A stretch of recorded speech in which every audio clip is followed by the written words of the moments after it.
आप देख रहे हैं इंडिया टाउन न्यूज, भारत की बात।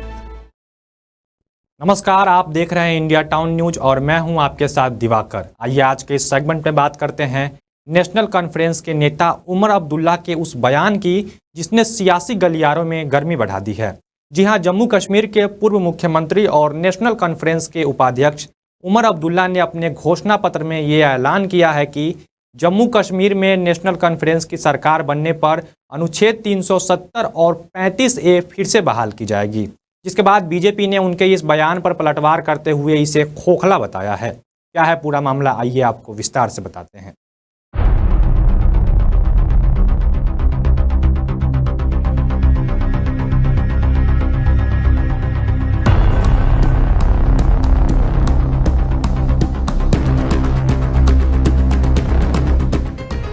दरअसल जम्मू कश्मीर में विधानसभा चुनाव की तारीखों का ऐलान हो चुका है, जिसके बाद बीजेपी, कांग्रेस, पीडीपी सहित सभी पार्टियों ने राज्य में विधानसभा चुनाव की तैयारी शुरू कर दी है। इस दौरान सोमवार को नेशनल कॉन्फ्रेंस के उपाध्यक्ष उमर अब्दुल्ला ने आगामी विधानसभा चुनाव के लिए पार्टी का घोषणा पत्र वरिष्ठ नेताओं की मौजूदगी में जारी किया। नेशनल कॉन्फ्रेंस ने अपने घोषणा पत्र में 12 गारंटियां दी हैं, जिसमें आर्टिकल 370 की वापसी के लिए सुप्रीम कोर्ट में लड़ाई लड़ने की बात भी कही गई है। पार्टी का घोषणा पत्र जारी करते हुए नेशनल कॉन्फ्रेंस के उपाध्यक्ष और जम्मू कश्मीर के पूर्व मुख्यमंत्री उमर अब्दुल्ला ने कहा कि घोषणा पत्र समिति की अध्यक्षता नेशनल कॉन्फ्रेंस के वरिष्ठतम नेता अब्दुल रहीम राथर ने की। हमें आम लोगों से 1000 से अधिक प्रतिक्रियाएं मिली, जिन्हें घोषणा पत्र में शामिल किया गया है। यह 5 साल की सरकार और जम्मू कश्मीर के विकास के लिए एक रोड मैप है और हमें उम्मीद है कि हमें सरकार बनाने के लिए जनादेश मिलेगा। इसलिए हम ऐसे वादे कर रहे हैं जिसे पूरा किया जा सकता है। 5 अगस्त 2019 के बाद बेरोजगारी को कम करने की तो बातें की गई, लेकिन उसमें कोई कमी नहीं हुई बल्कि बढ़ गया।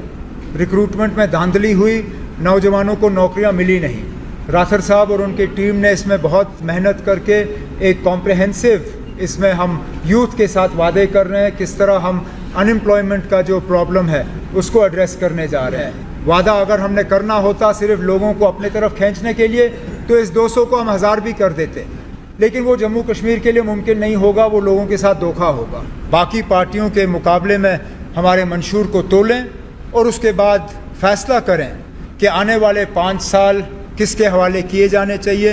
हम उम्मीद करते हैं कि जम्मू कश्मीर के जो वोटर हैं अपने वोट का सही इस्तेमाल करके हमें 5 साल का मौका देंगे।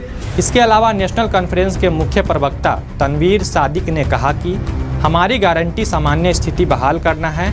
हम भारत और पाकिस्तान के बीच बातचीत के लिए माहौल को बेहतर करने की कोशिश करेंगे। हम सभी राजनीतिक नेताओं और युवाओं को रिहा करेंगे जो बिना किसी कारण के विभिन्न जेलों में बंद हैं। हम उन लोगों की भी मदद करने की कोशिश करेंगे जिनके पासपोर्ट सत्यापन लंबित हैं। Prioritize and release of political prisoners and youth who have been unjustly detained in jails and are not involved in serious crimes. We also seek amnesty for all political prisoners. The JKNC is strongly committed to the dignified return and rehabilitation of Kashmiri Pandits. यहाँ job verification के लिए बहुत परेशानी है। We will ensure that we will streamline the verification process. जो passport है, यहाँ बहुत लोगों के पासपोर्ट बंद हैं, उसके लिए we will ensure that passport verification procedure जो है उसको हम सिंप्लीफाई करें और जो हर्डल्स है उसको खत्म कर दें। जो यहाँ बिना किसी रीजन के बहुत सारे जो टर्मिनेशन होती है जॉब्स में, उसमें हम एड्रेस करेंगे और रेक्टिफाई करेंगे और एंश्योर करेंगे फ्री फेयर ट्रीटमेंट हो, job security for all employees. वहीं नेशनल कॉन्फ्रेंस के घोषणा पत्र पर पलटवार करते हुए बीजेपी के राष्ट्रीय महासचिव तरुण चुघ ने कहा कि नेशनल कॉन्फ्रेंस का घोषणा पत्र झूठा पुलिंदा है। इसकी मुख्य बातों से ऐसा लग रहा है कि नेशनल कॉन्फ्रेंस ने झूठ को पुलिंदों में बांधा है और उन्हें घोषित किया है। वहीं उमर अब्दुल्ला के अनुच्छेद 370 वाले बयान पर पलटवार करते हुए केंद्रीय मंत्री जी किशन रेड्डी ने कहा कि न तो उमर अब्दुल्ला, न ही नेशनल कॉन्फ्रेंस और न ही कांग्रेस पार्टी के सत्ता में आने का सवाल उठता है। जम्मू कश्मीर में फिर वे अनुच्छेद 370 को कैसे वापस लाएंगे? उमर अब्दुल्ला न तो मुख्यमंत्री बनेंगे और न ही वे सत्ता में आएंगे, इसलिए अनुच्छेद 370 को वापस लेने का मुद्दा ही नहीं उठता है। झूठ का पुलिंदा है। अभी मैंने कागज में ही देखा, पढ़ा भी नहीं, लेकिन जो हाईलाइट्स है ऐसे लग रहा है झूठ को पुलिंदों में बांधकर एनसी ने घोषित किया। अब जम्मू कश्मीर में 370 और 35 से एक एक्सपायर्ड इंजेक्शन है।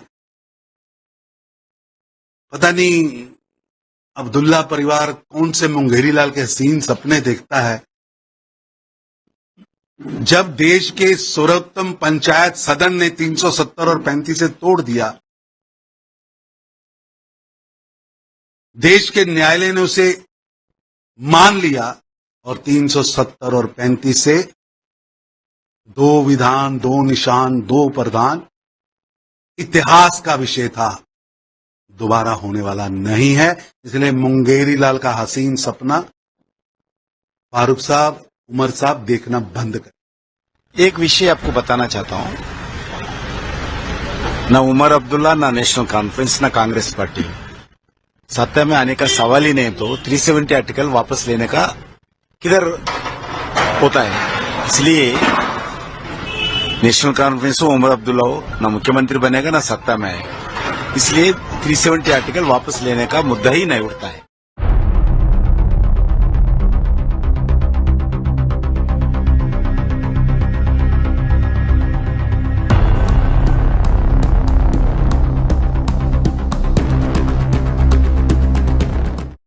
आपको बता दें कि चुनाव आयोग के मुताबिक जम्मू कश्मीर के सभी 90 विधानसभा सीटों पर 3 चरणों में मतदान होगा, जिसमें पहले चरण के लिए 18 सितंबर को वोट डाले जाएंगे, जबकि दूसरे और तीसरे चरण का मतदान क्रमशः 25 सितंबर और 1 अक्टूबर को होगा, जिसका परिणाम 4 अक्टूबर को घोषित होगा।